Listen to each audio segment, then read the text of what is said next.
ഒരു 15,000 രൂപ സാലറി ഉള്ള ഒരു വ്യക്തി, അതായത് അയാളുടെ കരിയറിൻ്റെ ഏറ്റവും സ്റ്റാർട്ടിങ് അവിടെ ഒരു 15,000 രൂപ സാലറി ഉള്ള ഒരു വ്യക്തിക്ക് പോലും ETF-കളിൽ ഇൻവെസ്റ്റ് ചെയ്ത് സ്റ്റാർട്ട് ചെയ്യാം.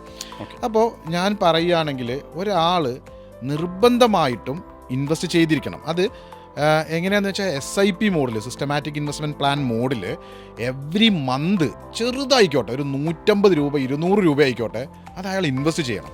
കാരണം അത് മീൻസ് എല്ലാ മന്ത്ലി വൈസ് നമ്മൾ ചെയ്യുകയാണെങ്കിൽ ഇതിലേക്ക് നമുക്കൊരു അഡിക്ഷൻ കിട്ടാനുണ്ട്.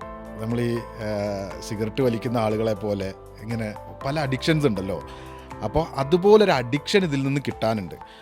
അങ്ങനെ ആകുമ്പോൾ ഒരു കണ്ടിന്യൂസ്ലി ഒരു 3, 4, 5 മാസം അതിങ്ങനെ കണ്ടിന്യൂസ്ലി ചെയ്യുക, അതിൽ ചെറിയ ഗ്രോത്ത് നമുക്കിങ്ങനെ കാണാൻ പറ്റുന്ന ആ ഒരു സമയത്ത് തീർച്ചയായിട്ടും അതിലേക്കുള്ള ഒരു കോൺസെൻട്രേഷൻ കൂടും.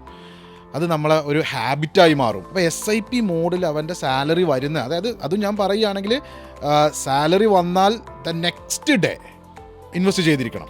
അപ്പോൾ അങ്ങനെ ആകുമ്പോൾ നെക്സ്റ്റ് മന്ത് ഈ സാലറി വരാൻ വേണ്ടി വെയിറ്റ് ചെയ്യും ഇൻവെസ്റ്റ് ചെയ്യാൻ. അപ്പോൾ ഏതൊരു ചെറിയ സാലറി ഉള്ളൊരു വ്യക്തിയാണെങ്കിലും ഈ പറഞ്ഞ ETF-കളോ ഇനി 500 രൂപയ്ക്ക് പോലും നമുക്ക് മ്യൂച്വൽ ഫണ്ടുകളിൽ ഇൻവെസ്റ്റ് ചെയ്യാൻ പറ്റും. ഇനി അതും അല്ലെങ്കിൽ സ്റ്റോക്കുകളിൽ ഇൻവെസ്റ്റ് ചെയ്യണമെങ്കിലും ഈ പറഞ്ഞ 500 റേഞ്ചസിലൊക്കെ ഉള്ള സ്റ്റോക്കുകളുണ്ട്. അതൊക്കെ ഒരു ഷെയർ, ഒരു സ്റ്റോക്ക് വെച്ച് വാങ്ങി വെക്കാൻ പറ്റും.